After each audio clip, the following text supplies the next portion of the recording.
बलिया जिले के रसड़ा में बसपा विधायक उमाशंकर सिंह ने अस्पताल को 40 ऑक्सीजन सिलेंडर दिए। विधायक ने ये सिलेंडर रसड़ा सीएचसी और बलिया जिला अस्पताल को वितरित किए। इस दौरान सोशल डिस्टेंसिंग की धज्जियां उड़ाई गई। विधायक के साथ बड़ी संख्या में बसपा के कार्यकर्ता उमड़े। इनको कोविड-19 जैसी महामारी से कोई डर नहीं है। इस दौरान विधायक ने कहा कि आज हमें बिना किसी भेदभाव के लोगों की सेवा करनी चाहिए। साथ ही सभी दलों को राजनीति करने के बजाय कोरोना पीड़ित लोगों की हेल्प करनी चाहिए। उन्होंने कहा कि कोरोना की थर्ड वेव को देखते हुए सरकार को पहले ही तैयारी करनी चाहिए। आप हमारी दल के राष्ट्रीय नेता बहन सुश्री मायावती जी का बयान आप पढ़िए, ट्वीट पढ़िए। उन्होंने हमेशा इस बात को कहा है कि जब ऐसी विपत्ति आती है तो हमें राजनीति करने के बजाय हमें दूसरे की हेल्प करनी चाहिए। और उन्होंने यह निर्देश भी दिया अपने सभी लोगों को कि हमारे भी लोग जितने हैं, जितना हो सकता है उतना हम उनको हेल्प करें। और जो पत्र की बात है तो मुझे नहीं लगता आज हमें पॉलिटिक्स करने की जरूरत नहीं है। हमें ये नहीं देखना है कि किस दल की सरकार है, हम किस दल में बिलोंग करते हैं। हमें आज जो पीड़ित है, जो गांव में आदमी जिसको ऑक्सीजन बिना जो मर रहा है, जिसको दवा की जरूरत है, हमें आज उसकी कैसे मदद हो सके हमको इस पे विचार करना चाहिए।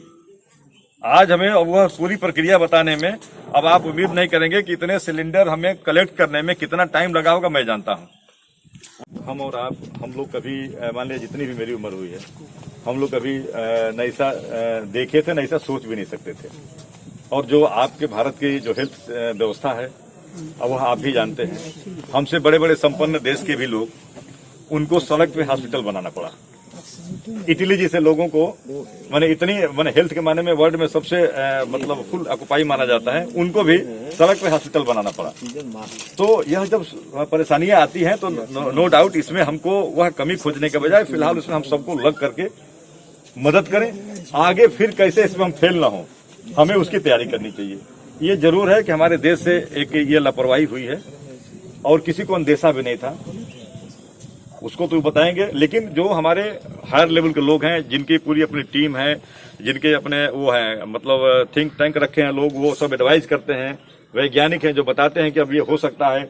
उनको अगर इस तरह का अंदेशा था तो प्रॉपर, जैसे मान लीजिए आज डीआरडीओ की अलग अलग हॉस्पिटल बन रहे हैं, तो अगर ये पहले से अंदेशा था कि ऐसा हो सकता था तो नो डाउट वो पूरी प्रॉपर हमको तैयारी करनी चाहिए। ये हमारे देश से लापरवाही हुई है। फेज 1 से सरकार ने कुछ नहीं सीखा, बताइए। फेज 1 जब आया उसके बाद मुझे लगता है कि क्योंकि ये मुझे लगता है कि देखिए भारत है, अभी यहाँ पे आप अभी कुछ हुआ हाथ झाड़ के खड़े हो जाएंगे, तो मुझे लगा कि सबको लगा, देखिए जो फैक्ट है, ये फैक्ट ये था कि अब लगा कि कोरोना न देश की सरकार समझ पाई और न हमारे देश की आम जनता समझ पाई। आप अभी अगर कहिए, अगर मान लीजिए हम अब जानते हैं कि नहीं मतलब एक दूसरे से टच में रहने से इसका फैलाव है, तो हमें, मेरी भी तो नैतिक जिम्मेदारी बनती है ना कि हम रोकें। इसके लिए हमें पुलिस की लाठी का ही क्यों इंतजार है?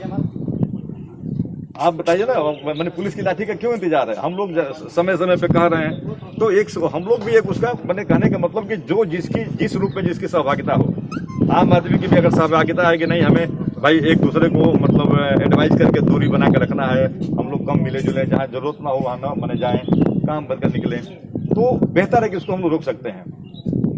ये जरूर है कि लेकिन सरकार को अब से कम सीख लेनी चाहिए। जैसा कि मैंने खबर आ रही है कि थर्ड वेव भी आ सकता है। थर्ड वेव आए या न आए, लेकिन हमको उसके लिए पूरी प्रॉपर तैयारी अपनी कर लेनी चाहिए।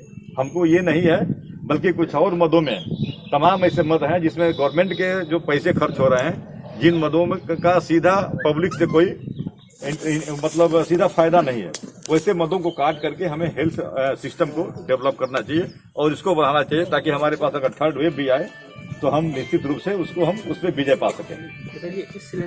100% प्लेसमेंट के साथ हम देंगे आपको मौका।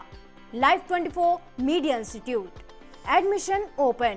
रजिस्ट्रेशन के लिए कॉल करें 95604 64170 95604 64170।